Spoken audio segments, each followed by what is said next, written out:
Hello, everyone, and welcome to another episode of The Breeze. Breezeway Productions The Breeze, where we bring you the latest in independent films and film festival news. And we're happy to kick off our coverage of this year's 2022 edition of the Bentonville Film Festival. We have with us today Judie Levine to talk about her film, How to Please a Woman, which is an official selection this year. How are you, Judie? I'm good. Thank you. And thank you very much for having me on your show to talk about how to please a woman. Sure. We're happy that you came by to talk about it. So tell us a little bit about How to Please a Woman. Well, the film itself is a film that is about a woman who's not feeling fabulous, who loses her job, who ends up taking over a removals company and turning it into house cleaning with benefits. It's really about learning how to ask for what you want at work, at home, and in the bedroom. It's about women of a certain age starting to feel invisible and as if they're not desirable or interested in being sexual or sensual or even just intimate, something as simple as being touched. Somehow there's this sense that you might get to a certain point and you've lost interest in that, which is so not true. And then it's also about just learning to ask for what you want in a way that seems to appeal to a really broad audience. It's not actually just for a more mature female audience. We've really had very successful releases and screenings, with big audiences and young women and men and LGBTQIA+. Everybody is really embracing this movie for everything it has to say, and to say with a sense of humor. Wow, very, very well said. That was laid out perfectly for the description of what it was about. And the subject matter should appeal to men and women alike to learn more about it. So tell me a little bit more about your role in the project and when you got brought in to help move it along. So I was a producer on this project with my producing partner, Tanya Chambers, who is based in Western Australia. She sent me the script in 2017 and I read it, and it was a bit like, give me a millisecond to say yes to this, hell yeah. I really loved it. It's come a long way since then, but it spoke to me on so many levels. I just felt that it really was, something that was very much in my wheelhouse. I love to make films that are about something that will, entertain the audience, have them leave with a smile on their face, and also give them something to talk about when they walk out of the cinema. And this film does all of that in spades. So I was thrilled to come on board. I was thrilled to be doing a film that was very sort of female forward. 50% of our crew were women. Most of the heads of department were women.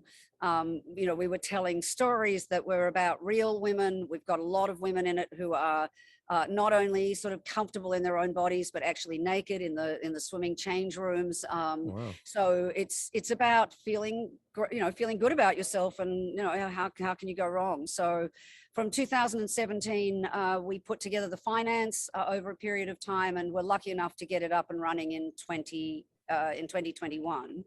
And I came in with more experience. I've been living in Los Angeles since 1994.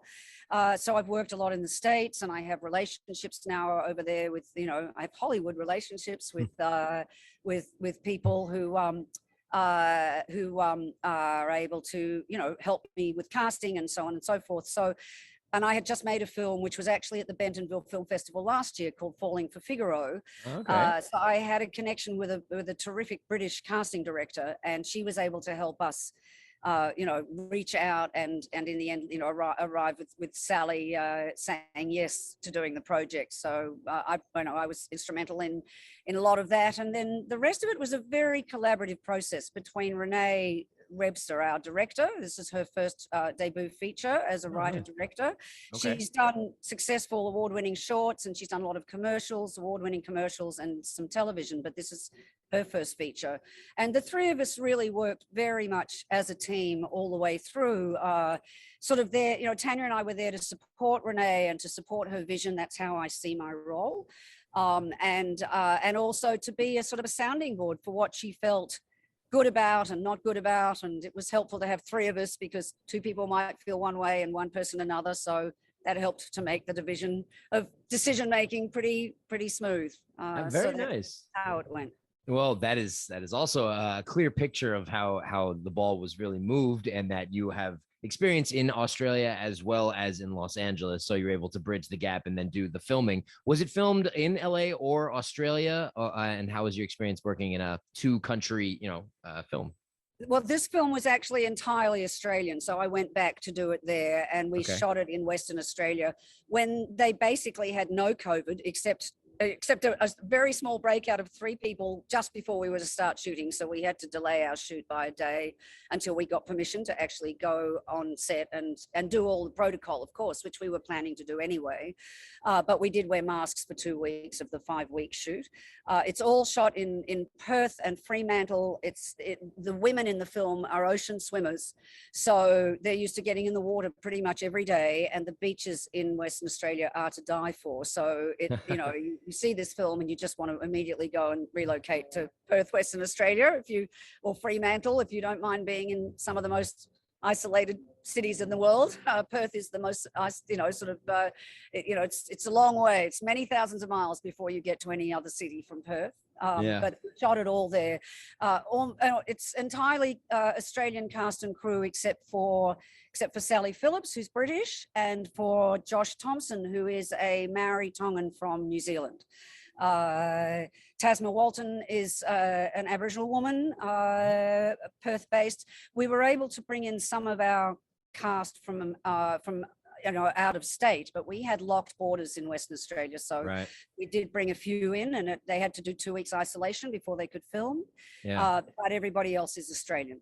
Well, I'm glad to hear that. And Australia is on my list of countries that I would like to visit eventually. I have not made it over there from New York, but I have friends that are from there, and I've seen beautiful pictures. And I would, of course, love to see the Opera House in Sydney, which is world renowned as one of the most beautiful sites to see in Australia. But you are a returning alumni to Bentonville, so we'll shift the spotlight to the festival. How has your experience been this year so far at Bentonville?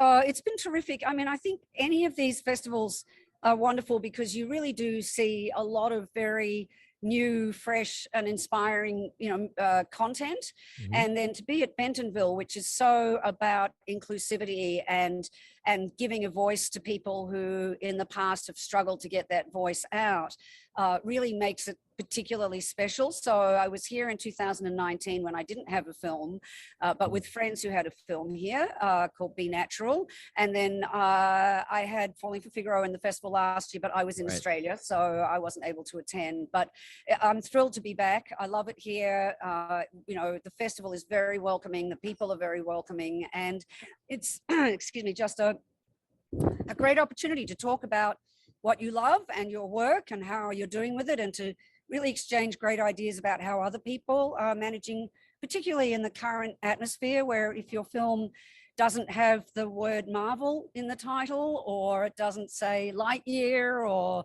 Top Gun, then it's very hard to get a window out there where your audiences can see your film. So having the opportunity to share your work and what you're trying to say with an audience live is always fantastic too. Right. Well, we are happy to work with Bentonville and help to raise the bar for awareness of independent films. That is our whole mantra over here at Breezeway. So I'm happy to be able to speak with you about it. Judie Levine, I want to thank you for coming on the show to talk about your film, How to Please a Woman, which is screening at Bentonville this year. In closing, is there anything that you'd like to say to Bentonville for the official selection this year? I'd like to say thank you very much for having me again, and I hope I get to come back more, and I wish them every success as they move forward over the next few years. To have a film here that I will just say, that How to Please a Woman is opening across the US on July the 22nd, and it will then be on VOD, so everybody can get out there and see it. But for Bentonville, this was our first US audience screening, and that was very exciting for us, and the audiences loved it. So I think it's gonna speak to American audiences just as much as anywhere else. And Bentonville will always be in my heart for that, because they gave us this opportunity to start with. Wonderful. Well, thank you so much for coming on the show to talk about How to Please a Woman, and we hope our audiences are able to check it out, and we'll showcase it to lead them where to go in order to find out where to watch it. And again, Judie Levine, thank you so much for joining the show, and I hope you have a great time at the Bentonville Film Festival this year. Thanks very much, Alex. Really appreciate it. All the best.